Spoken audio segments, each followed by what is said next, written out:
क्या हो जाएगा? मिलेगा कि नहीं? मिलेगा। अगर यीशु मसीह के आने तक अगर आप जीवित रहोगे तो उठा के लेके जाएगा। अगर उसके आने से पहले आपका अगर प्रभु में अगर सो जाते हो तब क्या हो जाएगा? ये शरीर मिट्टी में। हालेलुया। ये तो प्रभु के हाथ में है। किसके हाथ में है? आइए तो भजन 17 अध्याय जो 88 पढ़ा जा, कुछ वचनों को हम देखेंगे कि भजनकार दाऊद किस रीति से परमेश्वर से मृत्यु से बचाने के लिए प्रार्थना कर रहे हैं और हमें भी किस रीति से परमेश्वर से प्रार्थना करने की आवश्यकता है। हालेलुया। पहला पद में कहता है, हे मेरे उद्धारकर्ता परमेश्वर यहोवा, मैं दिन को और रात को तेरे आगे चिल्लाता आया हूँ। क्या करता है? बोलता है दाऊद, मैं दिन को भी और ऐसे कौन लोग हैं जो दिन को भी और रात को भी परमेश्वर को पुकारते हैं, मतलब परमेश्वर से प्रार्थना करते हैं दिन में भी और चिल्ला चिल्ला के। कितने लोग प्रार्थना करते हैं खेदित होकर के, रो रो के, चिल्ला चिल्ला के? कोई है क्या? बहुत कम लोग हैं।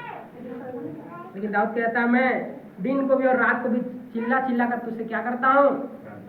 प्रार्थना करता हूँ। मेरी प्रार्थना तुझ तक पहुंचे, मेरे चिल्लाने की ओर कान लगा। क्या कर? कई बार आप प्रार्थना करते हो, परमेश्वर प्रार्थना को सुनता है कि नहीं सुनता है? सुनता है, लेकिन उत्तर क्यों नहीं देता? क्योंकि आपका प्रार्थना उस तक पहुंच ही नहीं पाया होता है। आधा रास्ता में ही क्या हो जाता है? लौट जाता है। क्यों? मध्य आकाश में शैतान और उसके दूत हैं, अंधकार की शक्तियां हैं। आपका प्रार्थना अगर आग वाला प्रार्थना होगा, सामर्थी प्रार्थना होगा, तभी उसको चीरते हुए प्रभु के पास जा सकता है। जिस प्रकार जैसे जलता है आग और धुआं कैसे जाता है आकाश की ओर, उसी प्रकार आपका प्रार्थना जो परमेश्वर के पास जाना चाहिए। मध्य आकाश में शैतान और उसके दूत बैठे हैं कि नहीं, तो क्या आपको प्रार्थना को नहीं रोकेंगे? नहीं रोकेंगे कि नहीं? वो थोड़ी चाहते हैं कि इनको आशीष मिल जाए, वो थोड़ी चाहता है कि इनको वरदान मिल जाए, वो थोड़ी चाहेगा कि वो चंगा हो जाए। शैतान चाहेगा क्या? उसके दूत चाहेंगे क्या? इसलिए हमारा कई बार प्रार्थना को परमेश्वर सुनता तो है, लेकिन उसका उत्तर आने में भी लेट हो जाता है। क्या हो जाता है? आपका प्रार्थना सामर्थी प्रार्थना होना चाहिए। आग वाला धधकती आग वाला प्रार्थना होता है कि चीरते हुए, बादल को चीरते हुए परमेश्वर के पास जाना चाहिए आपका प्रार्थना। हालेलुया। बोलता है कि मेरी प्रार्थना तुझ तक पहुंचे, मेरे चिल्लाने की ओर कान लगा। क्या कर? परमेश्वर तो सुन ही रहा है, नहीं सुन रहा है क्या? ऐसी वाली बात नहीं क्या जिसमें कान जाओ नहीं सुनता? सुनता है कि नहीं?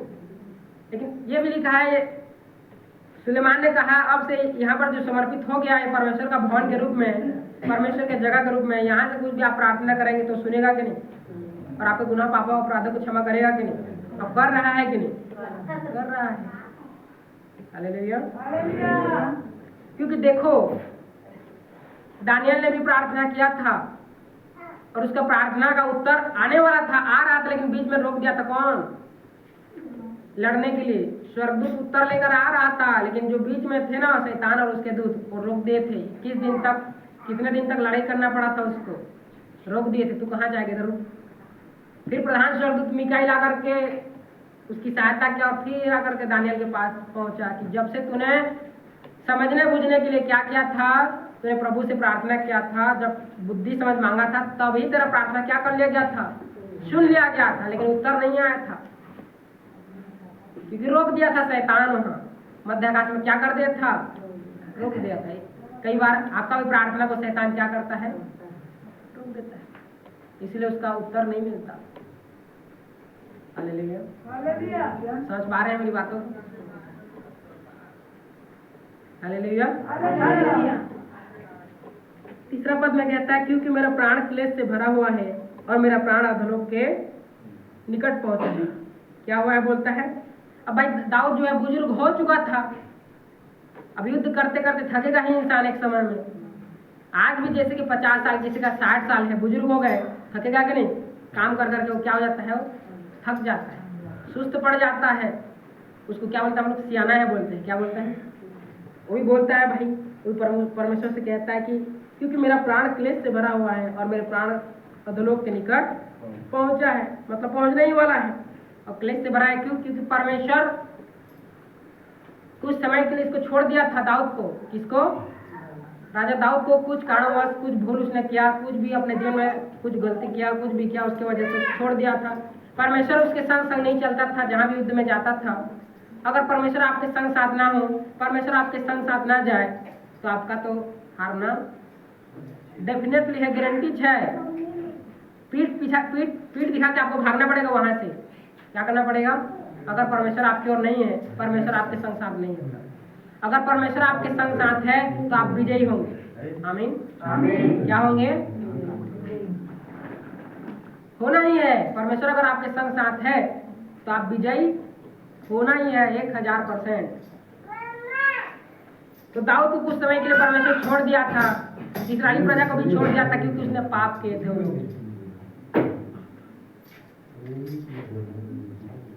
संदेह किए थे, परमेश्वर के वचन को संदेह किए थे, बार बार भटक जाते थे, मूर्ति पूजा की ओर चले जाते थे। दाऊद अपने जीवन में कुछ पाप किए, इसलिए उसके जीवन से भी वो भग गया था, परमेश्वर साइड हो गया था, कुछ समय के लिए दूर हो गया था। इसलिए परमेश्वर से प्रार्थना कर रहा है, पुकार रहा है, प्रभु कब तक तू देखता रहेगा, कब तक तू मेरी सहायता नहीं करेगा। ऐसा होता है। मैं कब्र में पढ़ने वालों में गिना गया हूँ, मैं बलहीन पुरुष के समान हो गया हूँ। किसके समान? क्योंकि दाऊद का बेटा ही दाऊद को मारने के लिए दौड़ा रहा था। किसका बेटा? अब आप ही का बेटा आपको मारने के लिए दौड़ा है, तब कैसा होगा? ऐसा सिचुएशन को सोचो कि आपका बेटा खुद का जन्मा है, वो आप ही को दौड़ा है मारने के लिए, तो और उसका बेटा ऐसा कर रहा था, राजा बनूंगा करके, इजराइल का राजा बनूंगा। क्या कर रहा था? दाऊद को मारने के लिए दौड़ा रहा था, मैं बनूंगा राजा करके, क्योंकि राजा का ही तो समय था। हालेलुया। मैं कब्र में पड़ने वालों में गिना गया हूँ, मैं बलहीन पुरुष के समान हो गया हूँ। जिस प्रकार एक बलहीन, जिसका बल घट जाता है, जो बुजुर्ग हो जाता है, सियाना हो जाता है, उसका बल उसके समान हो गया हूँ करके परमेश्वर से प्रार्थना कर रहा है, प्रभु तू मेरी सहायता कर। अब बल कौन देगा? बल भी वही देता है, और छीनने वाला भी, देने वाला भी वही है, और छीनने वाला भी, बीमार करने वाला भी वही है, और चंगा करने वाला भी, मारने वाला भी वही है, और जिलाने वाला भी। सब कुछ कौन है? परमेश्वर ही है, उसी की महिमा है। हम बोलते हैं कि हमारा, जैसे कि किसी को बुखार हो गया, किसी को कुछ भी हो गया, कुछ भी जैसे हो जाता है, तो हम क्या बोलते हैं पता है? अरे ऐसे किए तो ऐसे हो गया। नहीं, ऐसा नहीं है, ऐसा नहीं हो सकता। बिना परमेश्वर की मर्जी के आपको बुखार कैसे हो सकता है? हो सकता है क्या? बीमारी कैसे छू सकता है आपको? बीमारी भी तो एक आत्मा है, और बिना परमेश्वर की मर्जी के कोई छू सकता है आपके शरीर को? क्योंकि लिखा है जितनों ने मसीह यीशु में बपतिस्मा लिया उन्होंने यीशु मसीह को, तो भाई यीशु मसीह को पहन लिया, तो आपको कैसे छू सकता है बीमारी? आपसे कुछ ना कुछ गलती हुआ, कुछ ना कुछ मिस्टेक हुआ, इसलिए छुआ। फिर चंगा कौन करेगा? परमेश्वर ही करेगा। उसी का सब महिमा है, उसी का लीला है सब, वही सब चीज का करने वाला है, और उसी के हाथ में सब है। हम कठपुतली हैं। मनुष्य क्या है? वो जैसे चलाएगा वैसे चलना पड़ेगा, और चल रहे हैं। हालेलुया। मैं मूर्तों के बीच छोड़ा गया हूँ, और जो घात होकर कब्र में पड़े हैं, जिनको तू फिर स्मरण नहीं करता, और वे तेरी सहायता रहित हैं, उनके समान मैं हो गया हूँ। क्योंकि भाई दाऊद के संग संग परमेश्वर नहीं जाएगा तो हारेगा ही। अकेले क्या कर लेगा वो? निसहाय। और उसके लोग जितने रहे, इस्राएली प्रजा हैं, वो तो हारेंगे ही, वो तो मरेंगे ही, हारेंगे ही। तूने मुझे गड्ढे के तली में, अंधेरे और गहरे स्थान में रखा है। तेरी जलजलाहट मुझ पर बनी हुई है, और तूने अपने सब तरंगों से मुझे दुख दिया है। बोलता है तो मनुष्य को दुख कौन देता है? परमेश्वर के अलावा कोई दे सकता है क्या? सुख दुख भी किसके हाथ में है? अय्यूब ने कहा तू एक मूढ़ स्त्री जैसे बात करती है, क्या जिसके हाथ से हम सदा सुख लेते हैं दुख ना लें? क्या ना लें? तो सुख दुख दोनों मिलता है, लेकिन क्या होता है पता है? जब हमें सुख मिलता है तो हमें थोड़ा सा लगता है। सुख मिलता है मनुष्य को तो क्या लगता है? हमारा को जो समय रहता है एकदम थोड़ा सा फल रहता है। लेकिन दुख मिलता है तो कैसा लगता है पता है? हजारों साल से हम दुख पा रहे हैं, ऐसा लगता है। मतलब जब तक उसका क्लेश रहेगा, जब तक वो चीज बना रहेगा, आपको लगता है कि अब तो कुछ नहीं है, ऐसा लगता है कि नहीं? लेकिन सुख जब आप आनंदित जब होते हैं, खुश जब रहते हैं, सुखी जब रहते हैं, तो क्या लगता है? बहुत सा भी समय थोड़ा सा है जैसा लगता है। सुख दुख भी किसके हाथ में है? प्रभु यहोवा के हाथ में। कोई बोल सकता है कि मैं हमेशा खुश रहूंगा या सुखी रहूंगा? नहीं, सबके जीवन में दुख आएगा, क्योंकि परमेश्वर ने मनुष्य को कष्ट भोगने के लिए बनाया ही है। तो कैसे करोगे? परमेश्वर ने मनुष्य को किसके लिए बनाया है? इसलिए तो हम कष्ट भोग रहे हैं। माथे की पसीने की रोटी मेहनत करना कौन चाहता है? मेहनत करना। बोलिए, कोई चाहता है कि अपने शरीर को दुख देना? अब आज कितने लोग उपवास हैं? उपवास रहना मतलब अपने जीव को दुख देना, अपने प्राण को दुख देना। उपवास का मतलब ही होता है कि अपने प्राण को दुख देना, अपने जीव को दुख देना। हालेलुया। समझ पा रहे हैं मेरी बातों को कि हवा हवा ही है, इधर सुन के इधर निकल रहा है? समझ रहे हैं ना? हालेलुया। देखिए, अगर आप बाइबल पढ़ेंगे तो आपको पूरी रीति से जानकारी मिलेगा, क्योंकि हम बाइबल से ही बोल रहे हैं। अपने आप से बना के बोल रहे हैं क्या? हमको क्या फायदा होगा अपने आप से बनाएंगे? क्योंकि बाइबल में जो है वही हम आपको बता रहे हैं कि क्या होता है जीवन में। हालेलुया।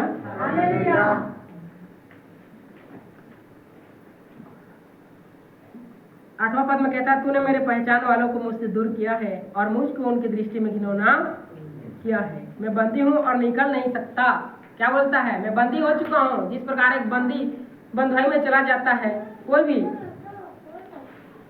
उसका मन तो दुखेगा ही, दुखित तो होगा ही, पीड़ित तो होगा ही। उसी प्रकार वो परमेश्वर से प्रार्थना कर रहा है, प्रभु इस बंधुआई से मुझे छुटकारा दे, मुझे बचा, मेरी सहायता कर, क्योंकि मृत्यु अब क्या है? निकट है। हालेलुया। लेकिन ऐसा भी होता है, राजा हिजकिय्याह को याद करो, जब वो मरने वाला था, भविष्यवाणी हो गया था, तो 15 साल आयु बढ़ा दिया परमेश्वर ने। क्या किया? ले बेटा 15 साल और आयु बढ़ा दिया। लेकिन क्या उस 15 साल में परमेश्वर की उसने महिमा किया? नहीं किया। किया क्या? नहीं किया, भूल गया। अगर वो 15 साल जो आयु बढ़ गया था उसका, उसमें परमेश्वर की महिमा किया होता, उसकी सेवा किया होता, तो हो सकता था उसका आयु और बढ़ जाए। क्योंकि परमेश्वर के वचन में लिखा है, जो यहोवा का भय मानता है उसका आयु बढ़ना ही है। जो यहोवा का भय मानता है उसको दीर्घायु होता है। क्या होता है? हालेलुया। जो यहोवा का भय मानता है वही दीर्घायु होता है। अगर आप लंबी उम्र चाहते हैं तो आप यहोवा का भय माने। हालेलुया। दुख भोगते भोगते मेरी आंखें धुंधला गईं। हे यहोवा, मैं लगातार तुझे पुकारता और अपने हाथ तेरी ओर फैलाता आया हूँ। क्या किया हूँ? आप भी जब दुख में रहते हैं, ऐसे स्थिति में रहते हैं, आप भी जब बिस्तर में रहते हैं, उस समय याद करो। कैसा लगता है आपको? जब बुखार में, जब कोई भी बीमारी में रहते हैं तो आपको कैसा लगता है? और कुछ नहीं हो सकता, अब तो मैं कुछ नहीं होने वाला मेरा। ऐसा आपको भी फीलिंग होता होगा। आप भी दुखित होंगे। आपका भी मन क्या होता है? अब दुख बढ़ने से आपका शरीर तो घटेगा ही, आपका बल तो घटेगा ही। घटता है कि नहीं? देखना, कई लोगों को बुखार हो जाता है, कई लोगों को कुछ भी बीमारी हो जाता है, शरीर ऑटोमेटिक क्या हो जाता है? कमजोर होने लगता है, ऑटोमेटिक सूखने लगता है। लगता है? नहीं लगता है?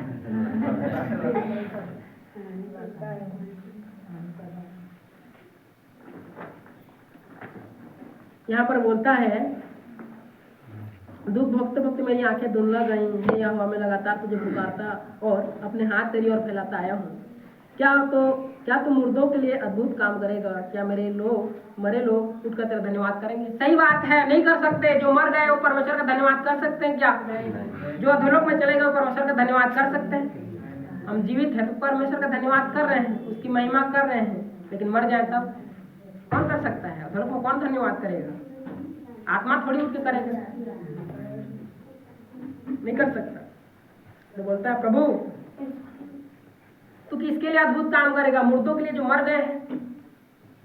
भाई हम जिंदा हैं, हमारे लिए अद्भुत काम कर, तब हम तेरी महिमा करेंगे। क्या करेंगे? क्या कब्र में तेरी करुणा का और विनाश की दशा में तेरी सच्चाई का वर्णन किया जाएगा? क्या तेरा अद्भुत काम अंधकार में या तेरा धर्म विश्वासघात की दशा में जाना जाएगा? परंतु हे यहोवा, मैंने तेरी दुहाई दी है और भोर को मेरी प्रार्थना तुझ तक पहुंचेगी। हालेलुया। कितने समय में और कितने बजे? कितने लोग भोर को उठ करके परमेश्वर से प्रार्थना करते हैं? भोर को मतलब समथिंग 4 बजे। कौन उठ के प्रार्थना करते हैं ईमानदारी से? 1-2 जने को छोड़ करके ना 4 बजे तो कोई उठता ही नहीं। 5 बजे उठ जाएगा, लेकिन 4 बजे। लेकिन वही तो मैन है, क्योंकि भोर को ही परमेश्वर घूमता रहता है। अदन की वाटिका में कितने बजे आता था वो? भोर के समय। कोई नहीं देखता था। इस प्रकार पंगाते हैं ना, बोलते ना हम लोग छत्तीसगढ़ी में, उसी प्रकार उससे भी थोड़ा सा पहले, ताकि कोई ना देखे, ताकि कोई ना देखे। हो सकता है उससे मिलन हो जाए परमेश्वर से। हालेलुया। और आदम के पास तो आता ही था, वो भोर को वो प्रार्थना कर रहा, तो आता था, तो कहाँ है, किधर है बोल करके। तो भोर के ही तो समय है, भोर को हमें प्रार्थना करने की आवश्यकता है। हालेलुया। हालेलुया। लेकिन कोई नहीं करते, जानते सभी हैं प्रार्थना करना है भोर को उठ करके, लेकिन करते अमल कोई नहीं करते, सभी जानते हैं। हे यहोवा, तू मुझको क्यों छोड़ता है? तू अपना मुख मुझसे क्यों छिपाए रहता है? मैं बचपन ही से दुखी वरन अधमुहा हूँ, तुझसे भय खाते में अति व्याकुल हो गया हूँ। क्या बोलता है प्रभु? मैं बचपन से ही दुखी पुरुष हूँ, दुखी हूँ, अधमुआ हूँ बोल करके अपने आप को कोस रहा है, अपने आप को बोल रहा है कि मैं कुछ भी नहीं प्रभु, मैं दुख पाते आया हूँ। आप भी बोलते हो बचपन से इतना हो गया, दुख पाते ही आ रहा हूँ, कभी सुख का स्वाद नहीं चखा।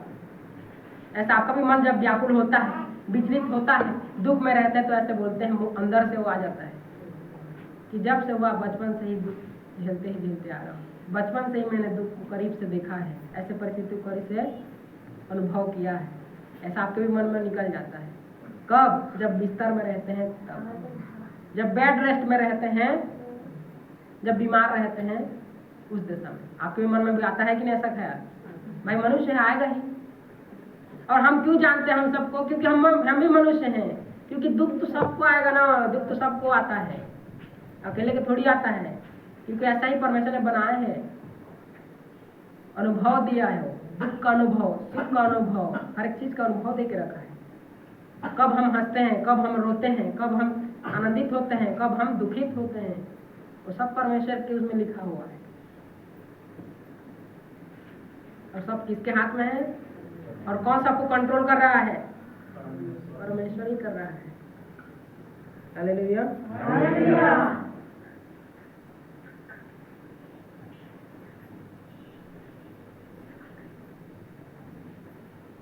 तेरा क्रोध मुझ पर पड़ा है, उस भय से मैं मिट गया हूँ। वह दिन भर जल के समान मुझे घेरे रहता है, वह मेरे चारों ओर दिखाई देता है। क्योंकि परमेश्वर को क्रोध क्यों दिला रहे हो? तो फिर परमेश्वर को क्रोध दिला रहे हो तब तो ऐसा ही होगा।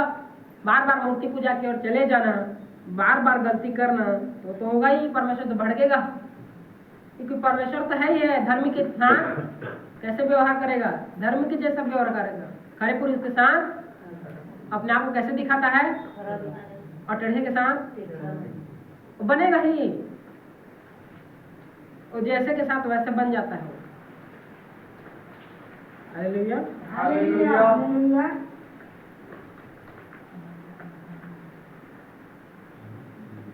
बोलता है, वह दिन भर जल के समान मुझे घेरे रहता है, वह मेरे चारों ओर दिखाई देता है। तूने मित्र और भाई बंधु दोनों को मुझसे दूर किया है, और मेरे जान पहचान वालों के को अंधकार में। ये कब होगा? जब आप परमेश्वर से दूर होते हैं, तब होगा। और ऐसा होता है, आप बंधुई में चले जाते हैं, आप गुलामी में चले जाते हैं, आप बीमारी में चले जाते हैं, जब आप परमेश्वर से दूर होते हैं, जब परमेश्वर के विरुद्ध कोई गलती करते हैं, चर्च नहीं आते हैं, संगति नहीं करते हैं, उसकी महिमा नहीं करते हैं, सेवा नहीं करते हैं, सबको साइड कर देते हैं, तब ये सब दुख तो आएगा। हालेलुया। आप हर संडे चर्च आइए, आपको कोई दुख होगा तो बताइएगा, कोई भी दुख होगा तो बताना। लेकिन इंसान क्या होता है पता है? कोई भी दुख होता है, चर्च आएगा, प्रार्थना किया जाएगा, वो ठीक हो जाएगा, उसके बाद वो भूल जाता है। क्या हो जाता है वो? अरे मैं तो अब बढ़िया हो गया, मैं तो चंगा हो गया, मुझे क्या? अब वो फिर से बीमार होगा, फिर आएगा, क्या होगा? लेकिन जो अच्छा रहता है तो प्रभु को उतना ध्यान नहीं देता, समय नहीं देता, वो प्राथमिकता अरे मैं तो बढ़िया हो गया, चलो कोई दिक्कत नहीं, ऐसा इंसान बोलता है। लेकिन परमेश्वर नहीं जान रहा है कि कब क्या देना है, वो तो उसी के हाथ में है, कब सुख देना है, कब दुख देना है, कब क्या है, कब बीमार करना है, कब चंगा करना है, वो तो उसी के हाथ में है। इंसान बच के जाएगा कहाँ? आप चाहोगे भी तो कहाँ भागोगे? सूर्य में भी चढ़ोगे तो वहाँ भी है, अधोलोक में उतरो वहाँ भी है, कहीं भी भागवा, तो जंगल पहाड़ पर्वत कहाँ भागोगे? परमेश्वर से बच के जा सकते हो क्या? इंसान बच ही नहीं सकता, आगे खाई और पीछे भी गड्ढा है। अब देख लो क्या करना है। हालेलुया। यही तो जीवन है। हमें इस प्रकार परमेश्वर, दाऊद जो है परमेश्वर से प्रार्थना करना सिखा रहा है, लेकिन ऐसा जीवन में होता है, रियल है, ये रियल घटना है, हमारे साथ भी होता है, हम सभी के साथ होता है, क्योंकि हम मनुष्य हैं। ऐसा अनुभव देता है सुख का भी और दुख का भी। कोई ऐसा इंसान है जो केवल सुख ही भोगता है, दुख नहीं भोगता है, दुख भी भोगता है, चाहे वो अमीर हो या चाहे काला हो या चाहे नाटा हो या लंबा हो, सबके जन्म वो चीज है। और कौन कितने दिन तक है यहाँ पर आया है वो तो उसी के हाथ में है। क्योंकि शून्य में आता है, कोई चलते चलते भी क्या हो जाता है, चला जाता है, कोई बैठे बैठे भी चला जाता है, कोई सोते सोते चला जाता है, खाते खाते भी वो कहाँ चला जाता है, और जहाँ आया था वहाँ चला जाता है, शून्य में आता है। और सही भी बात है, ऐसा भी मृत्यु होता है, आश्चर्य की बात है कि नहीं? सोते सोते चला जा रहा है, खाते खाते चला जा रहा है, बैठे खड़े खड़े भी चला जाते हैं। सब किसके हाथ में है? हालेलुया। तो मैं परमेश्वर से प्रार्थना करनी आपको आवश्यकता है भोर को, और यहोवा का भय मानना तो है ही है, तभी आप बचे रहेंगे, तभी आप दीर्घायु होंगे, तभी आप फलवंत होंगे, तभी आप आशीषित होंगे। हालेलुया। मृत्यु से बचाने के लिए भजनकार दाऊद जो है परमेश्वर से प्रार्थना कर रहा है। हमें भी प्रार्थना करने की आवश्यकता है। जब हम बीमार रहते हैं, हर हालत में, चाहे सुख हो चाहे दुख हो, परमेश्वर को क्या चाहिए आपसे? आपसे कुछ नहीं चाहता, वो आपसे केवल धन्यवाद का बलिदान चाहता है। क्या चाहता है? हर बात में हम परमेश्वर का धन्यवाद करें, हर बात में उसको प्राथमिकता दें, उसकी सेवा महिमा करें, उसका भय माने, उसको पुकारें, उसको खोजें। वही चाहता है और कुछ नहीं चाहता वो। हालेलुया। परमेश्वर इन वचनों के द्वारा हम सभी को बहुत आशीष प्रदान करें। आमीन।